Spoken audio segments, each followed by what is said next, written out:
Everybody's free to feel good.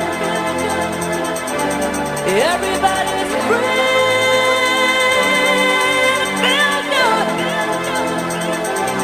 Everybody's free.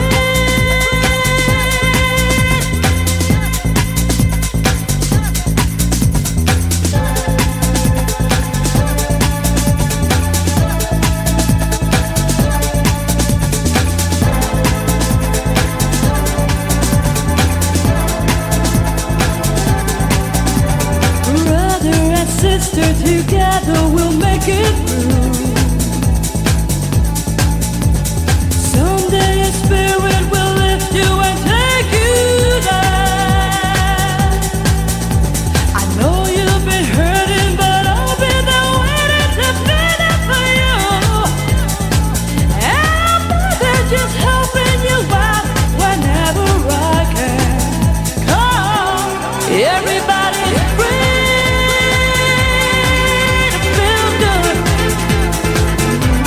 Everybody's free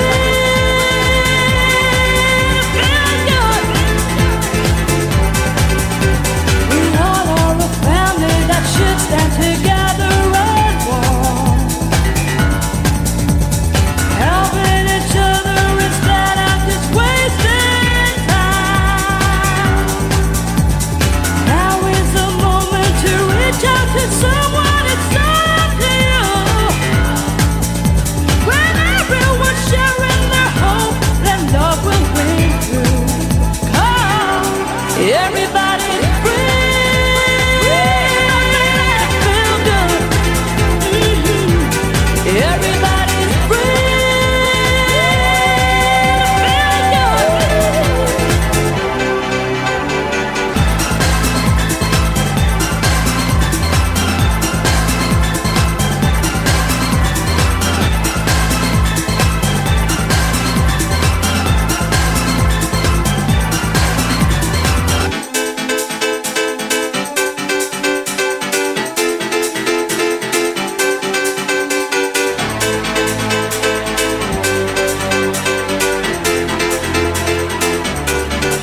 Everybody's free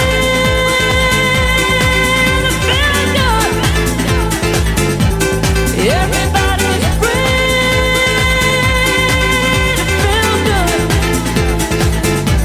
Everybody's free to feel good. Everybody's free to feel good. Everybody's free to feel good. Everybody's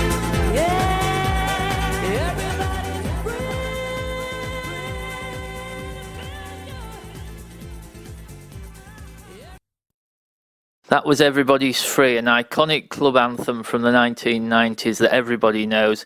It was by Rozalla, who I'm talking to now. I'm delighted to be speaking to you. I've been humming Everybody's Free all morning. I was watching a version of Top of the Pops with it on last night, and it's just one of those iconic pieces of music, isn't it? That once it gets you in your head, it just can't get out. How did your career develop? How did you go to produce an amazing song like that?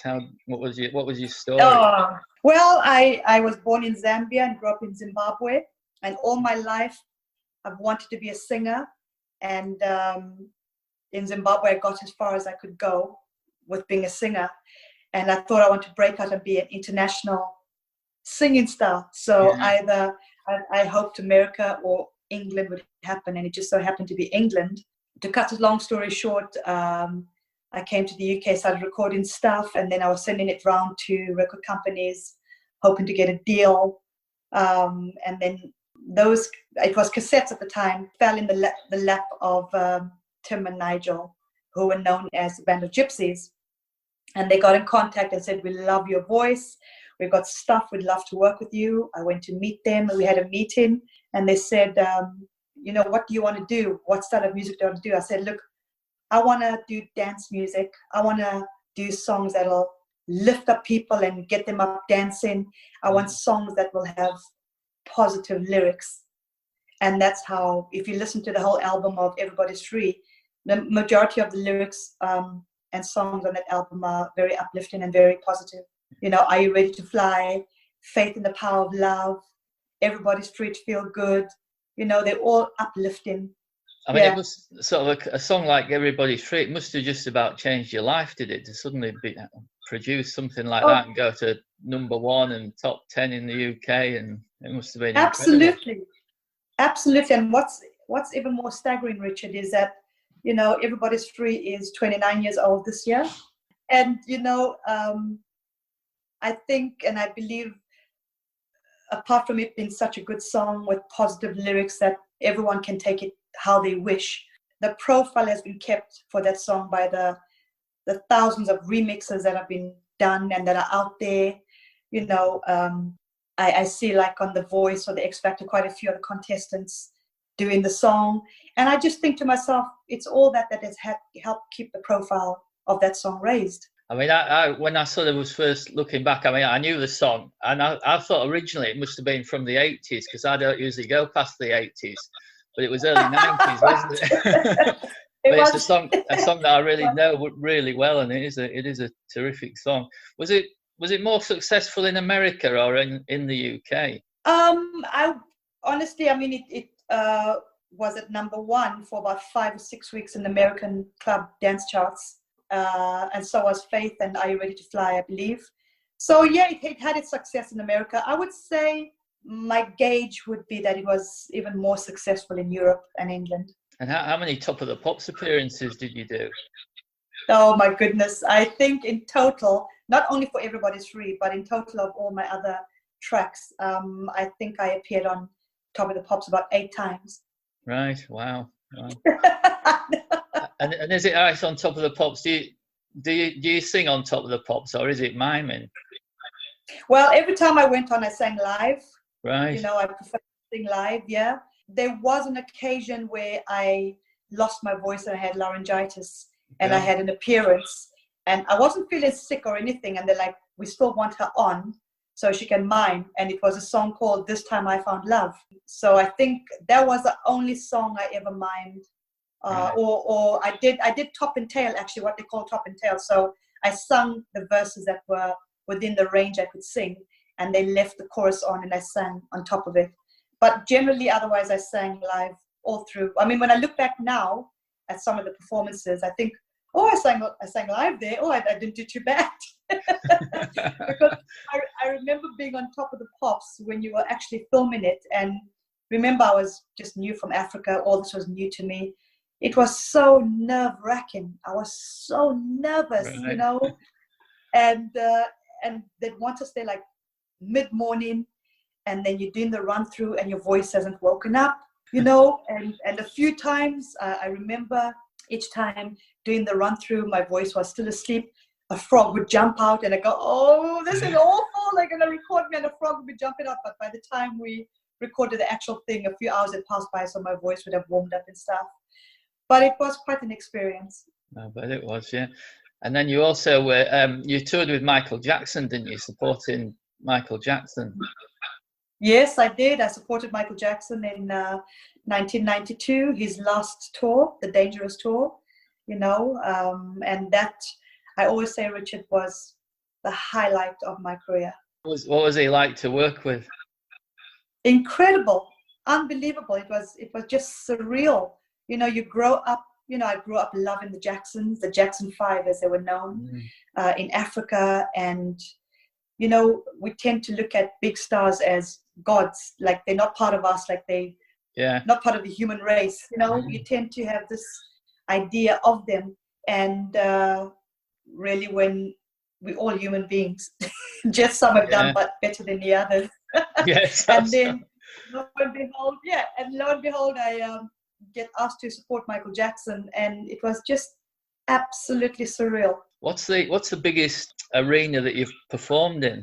Oh my gosh. Well, I would say it was all on the MJ tours. It was stadium tours, you know, so right. They were anywhere between 25,000 to 75,000. But I believe there was a story that came out when we performed in Paris.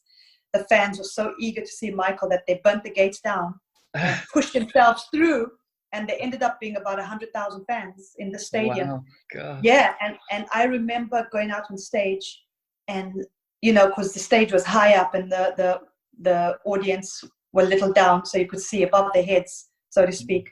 And I was looking at this sea of people, and I remember thinking, gosh, they all look so squashed like sardines, and they were all sort of swaying very slowly from side to side. And then I found out later that there were 100,000 of them in there, and obviously the promoters and people were quite worried, because what if something had to go wrong? But fortunately, it all went well. Yeah, that's amazing. How nerve-wracking is it when you stood in front of 100,000 people and they're waiting for you to start singing?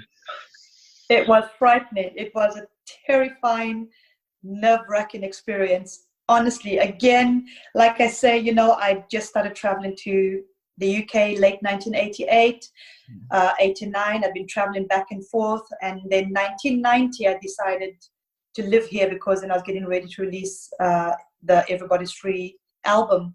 And, you know, I never knew what was going to happen, if these songs would become hits or anything. And then the next thing, I'm supporting the biggest star in the world in 1992, you know. And so here I am, this girl from Africa, you know, dreaming all these things, and some of these dreams coming true. It was a really humbling and nerve-wracking experience. But also, like I say, you know, this tour was like, we became like a family, because it was such a massive tour. I believe Michael had about 2 or 3 other stages that were moving from one town to the next whilst he was performing in the other. Wow. Yeah, so it became like a little village, and we all got to know each other. You had your catering, you had, you know, the makeup artists, the dressers, and we were all living this life of staying in a hotel, living in a suitcase, traveling to the next thing, and we're all doing this same thing, you know, missing our families, not being at home. And so that support network was there, and you all think to yourself, you know, well, I did, just human beings earning a living at the end of the day. And I had even more greater respect and admiration for Michael Jackson, because being on tour is tough. It must it's be, tough. yeah. You're tough. You know, Richard, you're away from your family. Yeah. You know, I can wake up in the middle of the night at my house and go make a cup of coffee at 3 in the morning if I want to. You're in a hotel room. You can't really do that.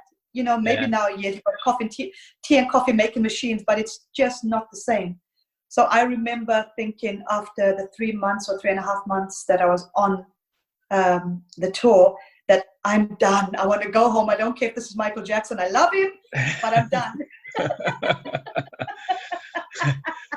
And and of course, you know, I you know, just signed to Sony, and it was they were getting ready for me to start working on the album that you know, I did for them, which is called Look No Further.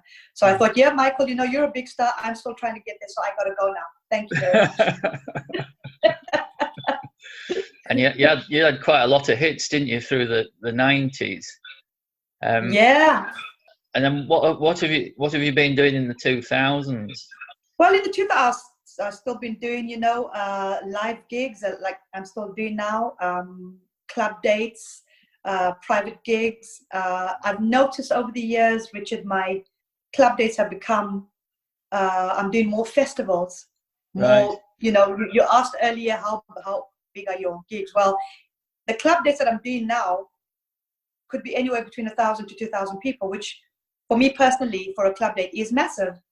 But then you've got the festivals, which are anywhere between 5,000 to 25,000 people, you know, and I found I'm suddenly thrown into that arena of doing festivals, which is just fantastic. It's just brilliant. And tell us about the new single that's coming out. Yes, it's called Magnificent, and that'll be out on the 4th of May. And then we've got the remixes coming out on the 14th of May. So I'm really excited about that. And unfortunately, due to what we're all going through, I wasn't able to shoot a video for it. So my wonderful and kind friend, Ash Stanley, did a lyrical video. And he actually used one of the mixes which is the Retro Tech mix, which I love as well. And so he's done a lyrical video for me. So you can check it out on YouTube. Right, great. Will you be doing another album? Will there be an album coming out? I do have an album. This is all part and parcel of it. I mean, Turn on the Light was released last year. That did really well. And then, of course, from the same album that I'm planning on releasing, we've released Magnificent. So there is an album to follow. Yeah. So it's all from there. And then, of course, I just had one more song to record on that album. And I was going into the studio and everything was like lockdown. No. I know. So like just one song. So Gary, who's runs the label, Gary Simmons, who runs Energize, was like, there's no ways we can record it. But we've done the majority of album. The majority of songs are being remixed and redone and whatever. So things are still moving. I'm just going to ask you about Zambia. Do you get recognition from Zambia nowadays? How does it? Are you sort of well known in Zambia? Absolutely. They are so proud of me in Zambia and Zimbabwe. Very, very proud of me. And in fact, some of my friends told me this story some years ago, which still makes me laugh. The Zambian DJs on radio would say, Rozalla Miller, born and bred in Zambia, right, just living in Zimbabwe and on loan to England. So yeah, so that's what's going on there. So they're very. Do you ever go back to perform there? I haven't been to perform. I would love for that to happen one day, but obviously majority of all my family live between Zambia and Zimbabwe. So I go home if I can twice a year to see my mom and see, my other relatives. It's been great to talk to you. I wish you lots of luck with the single. Oh, I hope it's as big you. as Everybody's Free. Oh, my darling, if it is, I will come and find you and take you for a posh lunch. And I just also seriously need to say, thank you for your support. I really, really appreciate it. Absolute pleasure. And I hope it does really well for you. And this is Rozalla's new single, Magnificent.